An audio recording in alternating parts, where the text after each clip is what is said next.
Good evening students, let's start with normal labour. Pelvis के बारे में 4 बोन्स थी, आपको शायद ध्यान होगा। 2 साइड में पेल्विक बोन्स एंड उसको इननॉमिनेट भी क्योंकि उसका प्रॉपर नाम नहीं होता। उसके 3 पार्ट्स, इलियम, ईस्टियम, प्यूबिस। प्यूबिस मिलके प्यूबिक क्रेस्ट बनाते हैं, वो एंटीरियरली होता है। Sacrum and coccyx posteriorly. ये हम लोग ने इसका इंट्रोडक्शन देखा था, लेबर की डेफिनेशन भी देखी थी। अकॉर्डिंग टू WHO भी, और WHO ने बोला कि spontaneous in onset, low risk at the start of labour and remaining so throughout labor and delivery. The infant is born spontaneously in the vertex position between 37 to 42 complete weeks of pregnancy.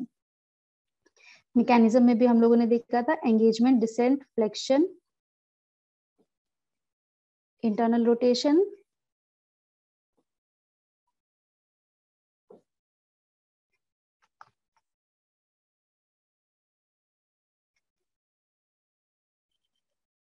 ये पहले foetus engaged होगा, इसीलिए हम लोग pelvis की बात कर रहे थे कि जो इलियक क्रेस्ट होती है उसको लेते हुए देन इट डिसेंड, फिर chin goes to the towards tongue, that is flexion, फिर head rotated internally, internal rotation, फिर head extend होते हुए externally expel out होता है, then extension, after that external rotation, and after that delivery of shoulders and gradually delivery of whole fetus. Stages of labor में first, second and third stage. First stage में preparation होती है पूरी, cervical effacement and dilatation, and uterine contraction gradually increases. और जब पूरी fully prepared हो जाता है, just before the expulsion it ends and the second stage starts, and it goes through the delivery of fetus, and after that third stage starts, it completed with the expulsion of placenta and other extra preparatory materials, membranes and all that. Now let's come to the first stage of labor. It begins with the regular uterine contraction and ends with the complete cervical dilatation at 10 centimeter. उसके पहले latent और active phase ये भी हम लोगों ने पढ़ा था। लेटेंट फेज में labour pain and so called contractions जो होते हैं उसके इंटरवल्स ज्यादा होते हैं और वो बहुत कम समय के लिए आते हैं, and gradually as the labour goes through तो उसकी फ्रीक्वेंसी बढ़ती जाती है, मतलब वो जल्दी जल्दी आते हैं और थोड़ा ज्यादा समय के लिए होते हैं। Latent phase begins with the mild irregular uterine contractions that soften and shorten the cervix.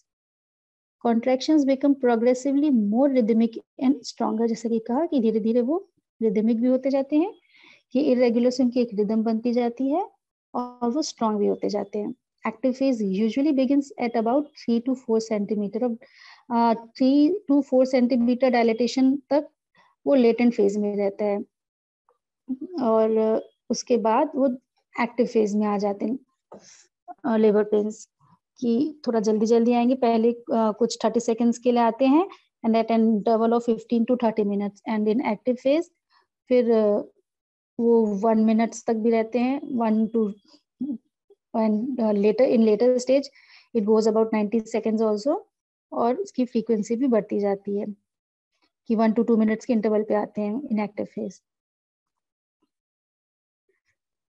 It's a procedure, preparatory procedure. Uterus और सर्विक्स पे, यूट्रस पे कॉन्ट्रैक्शंस होते हैं, सर्विकल डायलेटेशन एंड इफेसमेंट होता है. Second stage begins with the complete cervical dilatation and ends with the delivery of fetus. In nulliparous women, second stage should be considered prolonged, means 2 to 3 hours तक होती है second stage nulliparous में. अगर anaesthesia दिया है तो extend 3 hours तक हो सकती है, नहीं तो नॉर्मली इट्स अबाउट 2 आवर्स. और मल्टीपैरस विमेन है तो 1 to 2 आवर्स का. It's with anaesthesia then it may extend to 2 hours, and without anaesthesia it's about 1 hour. और उससे ज्यादा अगर होता है तो it should be considered as prolonged labour. Stage 2 में uterine contractions increased in strength and infant is delivered. In the third stage, the period between the delivery of fetus and the delivery of placenta and fetal membranes. Delivery of the placenta often takes less than 10 minutes, but the third stage may last as long as 30 minutes. में 10 से 30 minute का normally समय लगता है. Expectant management involves spontaneous delivery of placenta, but ये नहीं कि fetus निकल गया तो सारा काम हो गया. This stage is also very important, and expectant management should be there. The third stage of labor is considered prolonged after 30 minutes, and active intervention is commonly considered. अगर 30 मिनट से ज्यादा हो गया फिर तो एकदम एक्टिवली इन्वॉल्व होना है. कई बार सब कुछ फीटस डिलीवरी तक फर्स्ट स्टेज सेकेंड स्टेज अच्छी निकल जाती है, थर्ड स्टेज में ही कॉम्प्लिकेशंस आ जाते हैं. तो दिस इज ऑल्सो इम्पोर्टेंट. तो 30 मिनट्स से ऊपर हो गया फिर तो एकदम एक्टिवली इंटरवेंशंस करने हैं. Active management often involves prophylactic administration of oxytocin or other uterotonics like prostaglandins or alkaloids, cord clamping, cutting and controlled traction of umbilical cord. तो ये सारे methods and managements के लिए होते हैं कि ऑक्सीटोसिन देके और दूसरे यूटेरोटॉनिक्स उसके कॉन्ट्रैक्शन के लिए देते हैं प्रोस्टाग्लैंडिन्स या अल्कलॉइड्स की कॉन्ट्रैक्शंस आए उससे प्लेजेंटा एक्सपेल आउट और मैनुअली भी उसको करते हैं क्लैंपिंग कटिंग करके. और ट्रैक्शन मींस उसको बाहर की तरफ मतलब खींचना भी नहीं कि कॉर्ड टूट जाएगी तो फिर और प्रॉब्लम होगी. जेंटली उसको रोटेटरी मेथड में करते हुए प्लेजेंटा को डिटैच करते हैं यूट्रस से, as in this figure. Through umbilical cord placenta is detached from the uterus. और कई बार वो नेचुरली भी डिटैच्ड हो जाती है कॉन्ट्रैक्शंस अगर अच्छे हैं यूट्रस के तो, but sometimes it may complicate also. अच्छा, लेबर में history taking is very important. When the female come in labor pains, initial assessment of labor should include frequency and time of onset of contractions कि कितनी frequently आ रहे हैं, कितने time के लिए आ रहे हैं और कब से आ रहे हैं. Status of the amniotic membrane, whether spontaneous rupture of the membrane has occurred or if so, whether the amniotic fluid is clear or meconium stained. तो उसको फिर पूछना है कि शो तो नहीं था या वाटर डिस्चार्ज तो नहीं था. amniotic मेम्ब्रेन रप्चर होने के कारण भी वाटर डिस्चार्ज होता है तो वो फिर ट्रांसपेरेंट ट्रांसलूसेंट था या फिर उसमें मिकोनियम के कारण ग्रेनिश और ब्लैकिश कुछ टच था अगर वाटर गया है. So called amniotic membrane rupture हो गया, एमनियोटिक फ्लूइड अगर गया है. तो फीटल मूवमेंट्स कैसे हैं कि नहीं है, एक्टिव मूवमेंट्स है या सम चेंज्ड, एंड प्रेजेंस और absence of vaginal bleeding so called show कि ब्लड तो नहीं आया through vagina. These indicate the vaginal bleeding. Now, history taking में कुछ points important है, like Braxton Hicks contractions must be differentiated from true contractions. Typical features of Braxton Hicks contractions are usually occur no more often than once or twice per hour and often just a few times per day. तो ये 1 से 2 बार में होगा 1 घंटे में और दिन में कुछ बार ही होगा. और and the most important it is irregular. और जो लेबर पेन होते हैं वो रेगुलर रिदमिक होते हैं and do not increase in frequency with increasing intensity. और ये थ्रू आउट बने रहेंगे सेम इंटेंसिटी के. बट जो लेबर फेज है वो टाइम के साथ ग्रेजुअली उनकी इंटेंसिटी फ्रीक्वेंसी दोनों ही इंक्रीज होती जाएगी. रिजॉल्व विद द एम्बुलेशन और चेंज इन एक्टिविटी. एंड कई बार पोजीशन चेंज करने पे या आप कुछ एक्टिविटी वॉकिंग से आप सिटिंग पे हो जाते हो तो ये शांत भी हो जाते हैं. बट अगर लेबर पेन से तो ऐसा नहीं होने वाला है. Contractions that lead to labour have the following characteristics. अब लेबर के क्या कैरेक्टरिस्टिक्स फीचर्स हैं. It may start as infrequently as every 10 to 15 minutes, but usually accelerate over the time, increasing to contractions that occur every 2-3 minutes. जैसे कि अभी हम लोग ने बात की कि 10 से 15 मिनट के इस पे होगी और उसके बाद उसकी फ्रीक्वेंसी बढ़ती जाएगी और 2 से 3 मिनट पे भी होने लगेंगे. Tends to last longer and more intense than Braxton Hicks contraction led to cervical changes. तो एक तो वो लंबे समय के लिए और इंटेंस रहेंगे और साथ ही उसके साथ सर्वाइकल चेंजेस भी होंगे एक्चुअल रियल लेबर पेन के साथ. And now what we have to do in physical examination. Maternal vital signs like blood pressure, pallor उसका देखना है, पल्स रेट, रिदम वॉल्यूम देखेंगे, फीटल प्रेजेंटेशन देखेंगे कि सिफेलिक है, ब्रीच है. Assessment of fetal wellbeing. Fetal wellbeing के लिए the most commonly we go through the FHS, that is fetal heart sound. Frequency, duration and intensity of uterine contraction, इसके बारे में हम लोग ने बात कर ली। फ्रीक्वेंसी की कितने कितने इंटरवल्स पे आ रहे हैं, ड्यूरेशन कितनी देर के लिए ले रहे हैं, 10 seconds, 20 seconds, 30, 60, 90 whatever, and intensity means कितने तेज है वो। Abdominal examination with Leopold manoeuvre, pelvic examination with sterile gloves. Sterile gloves हमेशा यूज करने pelvic examination के लिए, and Leopold maneuver से abdominal examination करना है. I showed the picture of Leopold maneuvers. This is not in this slide.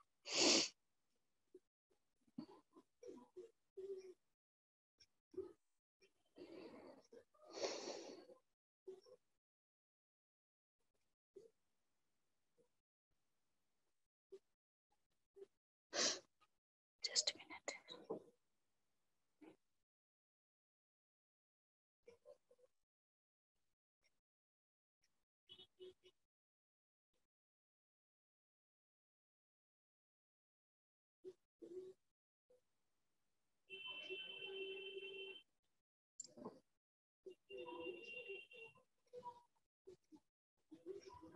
Yes.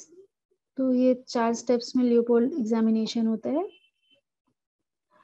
कि पहले तो एब्डोमिनल साइड, फंडल साइड पे देखेंगे कि क्या पार्ट है in picture A, then in picture B literally उसको देखते, सपोज राइट हैंड स्टेगनेट करके लेफ्ट हैंड से पाल्पेट करेंगे कि कौन सा पार्ट है, लेफ्ट हैंड स्टेगनेट करके राइट हैंड से करेंगे, then come to the part towards vagina और pelvic bone,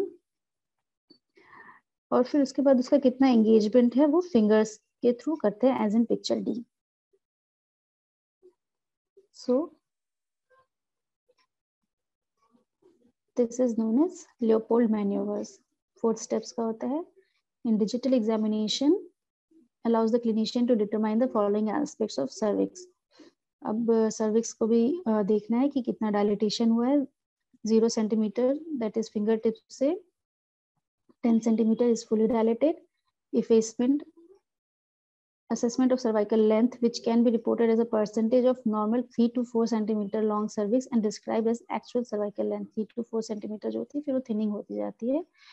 And position, that is anterior or posterior. Consistency, that is cervix is soft or firm. As the advancement of labor, gradually cervix becomes soft. Palpation of the presenting part of the fetus allows the examiner to establish its station by quantifying the distance of body -5 to +5 centimeters. What is the presenting relative to the maternal ischial spine? Maternal ischial spine से जो presenting part होता है, suppose if encephalic presentation fetal head आ रहा है तो वो ischial spine को एक सेंटर मान लेते हैं, उस पे 0 लेते हैं और उससे कोरिलेट करते हुए उसके ऊपर की तरफ है तो -5, नीचे की तरफ डिसेंट होता है तो +5 की में ग्रेजुअली जाता है. तो इसीलिए मैं पूछ रही थी पेल्विक बोन के बारे में, अगर आपको आइडिया होगा तो ये चीजें समझना आसान हो जाएगा.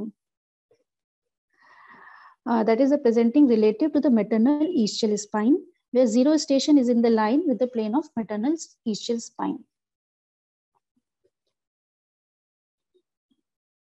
इसमें पिक्चर, चलिए आगे आइए पिक्चर कि ischial स्पाइन को आप सेंटर लेते हैं और वहां तक अगर फीटल हेड आ गया या प्रेजेंटिंग पार्ट आ गया सो कैन से 0, और वहां नहीं है उसके ऊपर की तरफ है तो -5, फिर वो ग्रेजुअली जैसे जैसे डिसेंट होता है तो -4, 3, 2, 1, और ischial स्पाइन पे आ गया तो 0, और उसके नीचे डिसेंट होता गया तो +1, 2, 3, 4, 5. Now come to the first stage. On the admission to the labor and delivery suite, a woman having normal labor should be encouraged to assume the position that she finds most comfortable, possibilities including the following. कि patient उस समय बहुत discomfort में रहती है तो उसको कुछ भी बहुत ज्यादा अननेसेसरीली फोर्स नहीं करना है. जो जरूरी चीज है वो तो नो डाउट करनी है, उसको गाइड करनी है, बाकी वो जस्ट में कंफर्टेबल है, वॉकिंग या लाइंग सुपाइन या सिटिंग, तो वो उसकी चॉइस देनी चाहिए. Resting in left lateral decubitus position.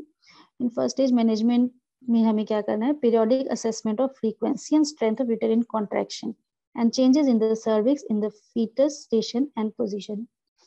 तो कितने कॉन्ट्रैक्शंस, आजकल तो मैकेनिकल डिवाइस भी आ गए कॉन्ट्रैक्शन मेजर करने के लिए, यहाँ तो आप मैनुअली भी एब्डोमेन पे हाथ रख के भी कुछ कॉन्ट्रैक्शंस का अंदाजा लगता है, वो करते करते समझ में आता है. और फीमेल की अपीयरेंस से भी समझ में आता है, एंड जो टोनोमीटर जो डिवाइस है उससे तो है ही, और सर्विक्स चेंजेस भी करने, but point two remember that sterile gloves and hygienic methods should be used, and no frequent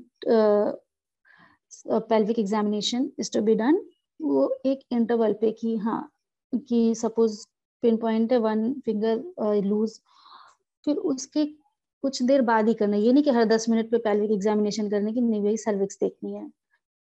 So don't use these kind of practices. Monitoring the fetal heart rate at least every 15 minutes, particularly during and immediately after the uterine contractions. तो uterine contractions के बाद fetal heart rate देखना और जरूरी होता है, क्योंकि कई बार compression में fetus डिस्ट्रेस में भी चला जाता है, तो FHS देखना जरूरी है, and at an average 15 minutes, और कॉन्ट्रैक्शंस आ रहे हैं तो उसके बाद भी.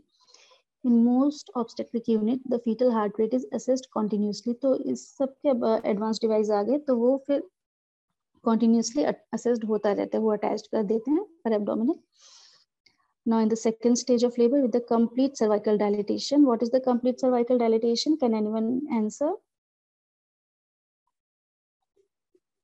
लास्ट लेक्चर में भी, इस लेक्चर में भी हम लोगों ने या शुरू में भी जब यूट्रस के एनाटॉमी पर, yes, with complete cervical dilatation the fetal heart rate should be monitored or auscultated at least every 5 minutes. तो पहले शुरू में तो 15-15 मिनट पे करना है, बट जब complete dilatation हो गया तो फिर 5-5 मिनट में करना है, and after each contraction. Prolonged duration of the second stage alone does not mandate operative delivery if progress is being made, but management options for second stage arrest including the following. तो labor continues है, observation and expectant. This is the most important part, कि सही observation and expectant means observation के बाद जो आपने बनाया है कि हाँ ये normally fetus जाएगा, pelvic से आइडिया लग जाते हैं fetal head पर vaginal examination में. Operative vaginal delivery by forceps or vacuum assisted vaginal delivery or cesarean delivery. तो these can be planned.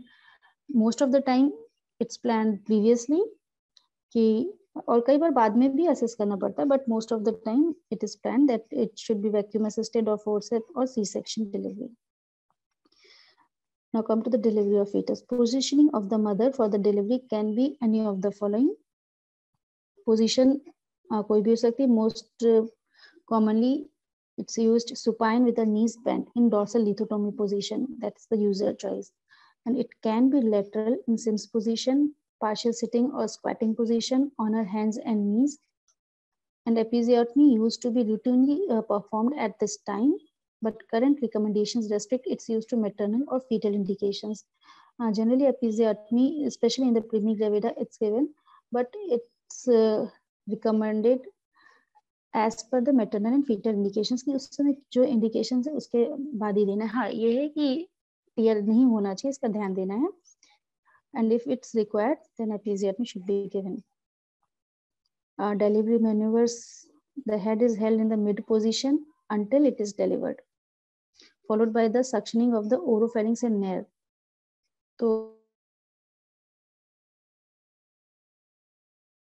neck around, and if it is, then promptly reduce if it is possible. और possible है तो उसको gently remove करना है, उसपे pressure नहीं देना है कि neck compress हो. And if cord is wrapped too tightly to be removed, the cord can be double clamped and cut. और अगर वो बहुत ज़्यादा tightly involved है तो उसको double clamp करके तुरंत cut कर देना है. The fetus anterior shoulder is delivered with the gentle downward traction on the head and chin. और shoulder के लिए head और chin की तरफ वो flexion, internal rotation, external rotation सारी stages हमने पढ़ी थी, तो बस उसी को ध्यान देते हुए anterior shoulder की delivery के time gently downward traction on head और chin पे downward traction देते हुए उसको खाली assist करना है. Subsequent upward pressure in the opposite direction facilitates delivery in the of the posterior shoulder. और डाउनवर्ड प्रेशर देना, और अगर अपवर्ड प्रेशर दिया तो फिर पोस्टीरियर शोल्डर पे प्रेशर आएगा. The rest of the foetus anterior posterior ये फीमेल की पोजीशन के कोरिलेशन में दिया है. The part of the shoulder that comes towards the anterior side of the female is anterior shoulder, and that comes towards the posterior side of female is posterior shoulder. The rest of the fetus should now be easily delivered with a gentle traction away from the mother. और shoulder delivery के बाद फिर gently fetus deliver हो जाता है. If not done previously, the cord is clamped and cut. और अगर नेक के अराउंड कॉर्ड है तब तो पहले ही क्लैम्प कर देना, और अगर पहले क्लैम्प नहीं किया है तो fetus आउट होने के बाद कॉर्ड को क्लैम्प करना है और फिर कट करना है. The baby is vigorously stimulated and dried and then transferred to the care of waiting attendants or placed in the mother's abdomen. और उसके बाद बेबी को स्टिमुलेट करके उसको ड्राई करके अटेंडेंट्स को देना है या मदर को. But in current scenario breast feed immediately is also done in some countries. पे उसके कई वीडियोस भी आपको यूट्यूब पे मिल जाएंगे कि जस्ट बेबी डिलीवर हुआ एंड इट इज अटैच, जैसा कि इसमें भी लिखा है, placed on the mother's abdomen. वो मदर टच उसके लिए काफी अच्छा रहता है. वैसे जनरली तो यहाँ प्रैक्टिस में भी इंडिया में इतना नहीं है, बट मदर एब्डोमेन पे, और कई बार वो खुद मतलब बेबी को टुवर्ड्स ब्रेस्ट शिफ्ट करके फिर वो ब्रेस्ट फीड भी उसका first immediately after the delivery is also good, but it is not practiced. Third stage of labor, the following three classic signs indicated that the placenta is separated from the uterus. तो उसके separate होने के signs क्या है? Uterus contracts and rises. Contract होता है, rise हो जाता है. Umbilical cord suddenly lengthens. Detach हो गया तो अम्बिलिकल कॉर्ड ऑटोमेटिकली लंबी हो जाएगी and gush of blood occurs. और एक गश के साथ ब्लड बाहर आता है कि वो डिटैच हो गया, जितने भी सप्लाई है उसकी, तो वो एक गशिंग वे में बाहर आते हैं. Delivery of the placenta usually happens within 5 to 10 minutes after the delivery of fetus, but it is considered normal up to 30 minutes after the delivery of fetus. 5 से 10 मिनट में जनरली हो जाता है, but 30 minutes तक आप normal लेते हैं. Now third stage of labor, excessive blood loss during this period or immediately thereafter can be prevented by giving oxytocin. तो as I said, gush of the blood, तो ठीक है, एक नॉर्मल लेवल तक तो ठीक है. कई बार हैवी ब्लीडिंग भी हो जाती है, may result to the PPH और पोस्टपार्टम हेमोरेज. तो उसको रोकने के लिए excessive blood loss during this period और immediately thereafter can be prevented by giving oxytocin. Oxytocin hormone देते हैं, which is drug that makes the womb contract. तो इससे यूट्रस का कॉन्ट्रैक्शन होता है. रिलैक्स्ड यूट्रस रहेगा तो ब्लीडिंग होती रहेगी, तो उसका कॉन्ट्रैक्शन होना जरूरी है. That close the blood vessels in the placenta and helps it separate from the wall of uterus. तो इसके दो यूजेस है. एक तो कॉन्ट्रैक्शन के साथ प्लेजेंटा भी रिमूव आउट हो जाते हैं, और जो ब्लड वेसल्स हैं यूटेरिन वॉल्स में वो भी कॉन्ट्रैक्ट हो जाते हैं, तो एक्सेसिव ब्लीडिंग नहीं होती है. Control of postpartum uterine bleeding, intravenous infusion और drip method. If the patient is intravenous, generally IV लगता ही है infusion के लिए, तो intravenous infusion running 10 to 40 units of oxytocin may be added to the bottle depending on the amount of electrolyte or dextrose solution remaining. Maximum 14 units to 1000 ml. तो at an average 10 to 40 units देते हैं. and intramuscular administration भी होता है. और इन सब procedures में pen, labour pain खुद में ही एक सीवियर पेन है, and episiotomy and other methods contraction के कारण जो पेन रहते हैं उसको सबसाइड करने के लिए. Agents given in the intermittent dose for the systemic pain control includes the following: Miperdin 25 to 50 mg IV every 1 to 2 hours or 50 to 100 mg IM every 2 to 4 hours. Fentanyl 50 to 100 mcg IV every hour. Nalbuphine 10 mg IV or IM every 3 hours. Buterphenol 1 to 2 mg IV or IM every 4 hours. Other methods for pain control: morphine 2 to 5 mg IV or 10 mg IM every 4 hours. As an alternative, regional anesthesia may be given. Anesthesia options: regional anesthesia के लिए epidural, spinal और combined spinal and epidural anesthesia ये pain control के लिए generally use होते हैं. तो this is all about the labour. What is eutosia?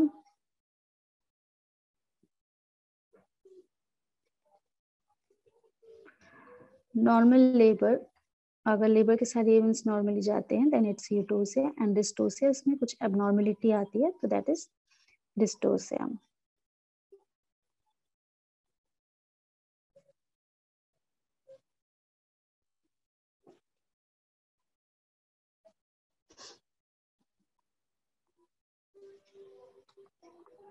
So any query, any confusions? किसी को कुछ पूछना है?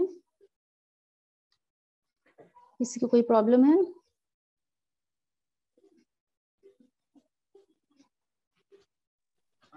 मैम वो मैम इनफर्टिलिटी पे थीसिस लिखना था तो कुछ उसका तरीका बताएं। इनफर्टिलिटी पे थीसिस, जी हाँ तो उसमें मीन्स की क्या कॉज है, पहले तो प्राइमरी है कि सेकेंडरी है? प्राइमरी मीन्स की कभी बेबी हुआ ही नहीं या कभी कंसीव नहीं किया एंड एक बेबी हो चुका है और उसके बाद है, तो सेकेंडरी मीन्स वो एक डिटेल प्रोसीजर है, उसको आप किस वे में लिखना चाहते हैं, जी दैट्स इम्पोर्टेंट, कि उसके टाइप्स बता सकते हैं या उसके मॉडर्न इंटरवेंशंस या आपका जो कोर्स कर रहे हैं नेचुरोपैथ से रिलेटेड या जो भी है आपका फील्ड ऑफ इंटरेस्ट, तो उससे रिलेटेड वो एक वास्ट टॉपिक है खुद में ही, and there are several aspects for that. And regarding this topic, any confusion? Stages of labor, management, क्योंकि क्वेश्चन राउंड में फिर आंसर्स नहीं मिलते हैं इस टाइम जी पे, तो लगता है कि everything is आवाज नहीं आ रही है। clear. किसी को कोई कंफ्यूजन है? हाँ जस्ट सब लोग म्यूट कर लें। ओके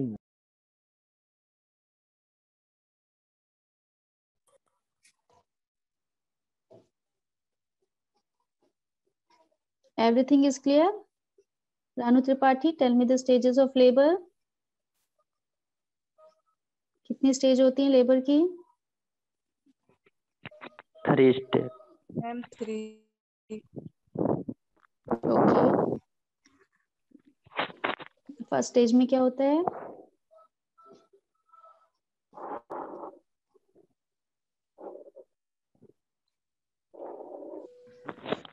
अच्छा, लेबर में क्या इम्पोर्टेंट है? कॉन्ट्रैक्शन इम्पोर्टेंट है कि सर्वाइकल डायलिटेशन इम्पोर्टेंट है? संगीता, आप बताइए।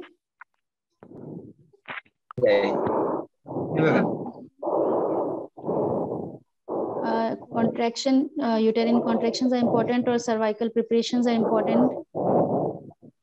ये मेरा फर्स्ट लेबर की डेफिनेशन नहीं आया है।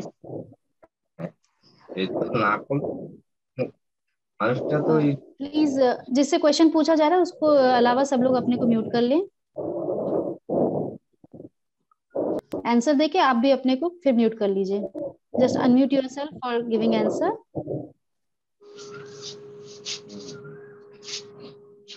हाँ संगीता, आप बताइए। मैम मेरा आज फर्स्ट क्लास है, मुझे कुछ समझ नहीं आया आज ज्यादा। आज आपका फर्स्ट क्लास है, तो इसमें चलिए आज तो हम लोग ने थोड़ा जल्दी में बात की, लास्ट क्लास में हम लोगों ने डिटेल में बात की थी कि दोनों ही इंपॉर्टेंट है, कि कॉन्ट्रैक्शंस की पहले एक वो पुश आउट फोर्स होता है and cervical dilatation and effacement, जैसे cervical preparation is also important, कि एक चैनल गेट लाइक है तो आप किसी को धक्का तो मारोगे बट दरवाजा ही बंद है तो वो कैसे निकलेगा, या सपोज दरवाजा तो खुला है बट वो वहां बैठा ही हुआ है, धक्का ही नहीं आ रहा, उसमें पुशअप फोर्स नहीं आ रहा, तो दोनों ही इक्वली इंपॉर्टेंट है कि contractions, uterine contractions and cervical dilatation and effacement. Okay ma'am. और लास्ट क्लास में कौन था? अमनदीप, सोनी। थर्ड स्टेज में क्या होता है? Delivery of the placenta. Yes, good. चलिए, तो आज का मतलब आज आप लोग को क्लियर रहता है और नेक्स्ट क्लास में फिर वो अनक्लियर हो जाते हैं। हाँ, पेल्विक बोन स्टार्टिंग का क्वेश्चन एंडिंग पे आ गया, किसी को कुछ याद है?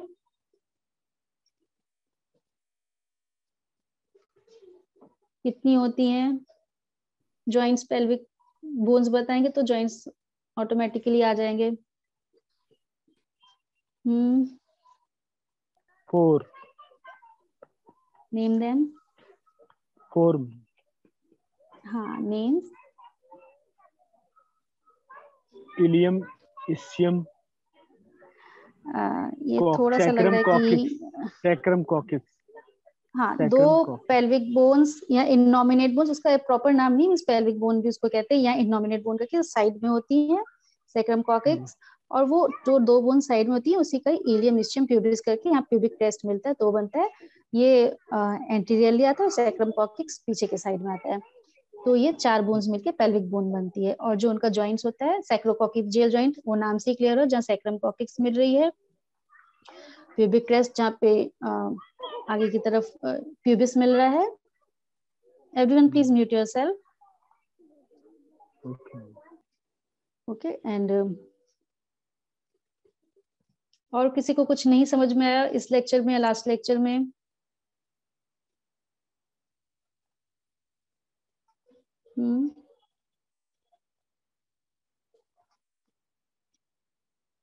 नेक्स्ट टाइम आप क्या ये तो टॉपिक रहेगा ही हमारा क्वेश्चन राउंड में, इसके अलावा आप लोग क्या पढ़ के आएंगे? आज मैं टॉपिक नहीं दे रही हूँ मैम। अब तो एग्जाम स्टार्ट है मंडे से, तो there won't be any chance that probably we will be attending the further sessions. तो अभी नहीं अटेंड कर पाएंगे क्योंकि मंडे से एग्जाम्स हैं। ओके तो ये आपके लास्ट सेशन के एग्जाम्स हैं? Yes ma'am. एग्जाम्स ओके, तो फिर कब तक एग्जाम्स आपके? मैम 1 अप्रैल तक है, 1 या 2 तक है। ओके तो मंडे को आपके एग्जाम की timings any notification? Yes ma'am, it starts by 11 AM। तो फिर इस टाइम तक तो आप लोग फ्री हो जाएंगे ना, तो क्लासेस तो आपकी कंडक्ट होंगी कि नहीं होंगी? मैम ये अब श्योर नहीं है क्योंकि 3 बजे भी अगर एग्जाम खत्म होगा तो it won't be possible for us to attend like class by 5 PM क्योंकि आने में ही 2 घंटे लग जाते हैं वहां से। अच्छा तो एग्जाम ये आपके ऑफलाइन है? अटेंड करना। यस मैम, ऑफलाइन एग्जाम्स हैं। हाँ वो तो फिर जो मैनेजमेंट होगा तो उसके तो मैसेजेस आपको भी आ जाएंगे और मुझे भी क्लियर हो ही जाएगा till next week. True. Okay attend कर लेंगे मैम। चलिए ठीक है, अगर क्लास होती है फिर तो आपको एग्जाम्स है, तब तो इस बार आपको अच्छा रीजन है, रिलैक्सेशन है, इन बिटवीन आपको टाइम मिलेगा। तो आप कौन सा टॉपिक पढ़ सकते हैं? ये हम लोग ने रिसेंट में लेबर का जो किया वो तो है ही। अदर देन दैट मैम ये सारे टॉपिक पढ़ लेंगे क्योंकि एग्जाम्स में के लिए भी वैसे भी पढ़ने ही है। तो ये आपका अभी गायनी के भी एग्जाम होंगे इसमें? यस मैम, 21 से 26 के बीच में। अच्छा जी चलिए फिर all the best for your exams, just keep on studying. जो भी कोर्स हम कर रहे हैं तो उसका नॉलेज होना भी जरूरी है। क्लास कंटिन्यू रहेगा मैम, तो सुना जा सकता, कहीं भी रहेंगे, बाइक पे भी चलना है। हाँ इट्स ओके, वो तो फिर जो क्लासेस कंडक्ट करा रहे हैं उनका डिसीजन रहेगा। If it will be there we will meet on next Monday, if no then all the best for exams. So it's going to over. कोई क्वेरी किसी को एग्जाम्स के लिए? कोई डाउट, कोई एरिया? मैम एग्जाम का जो वो आया था पेपर, मतलब किस डेट में कौन सा पेपर है उसकी सिमिलरिटी